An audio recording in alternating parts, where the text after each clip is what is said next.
Okay, Phil and Bernie were the best of friends. They loved baseball. They liked to talk about it all the time. They'd quote statistics, quiz each other. And one of the biggest questions they had, is there baseball after you die? And they made a promise that whichever one would die first would come back and tell the other whether or not there was baseball after death.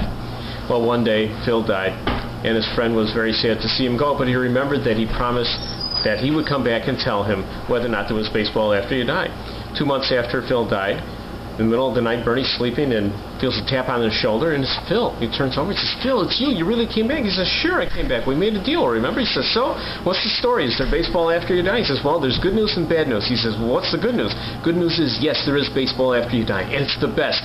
The seats are filled. It's 150,000 people in the stadium. No matter when you get there, you're in the front row. And the players, nothing but the best. Babe Ruth is there, Lou Gehrig, all the greats. It's a great game. He says, that's fantastic. What's the bad news? He says, you're pitching on Thursday.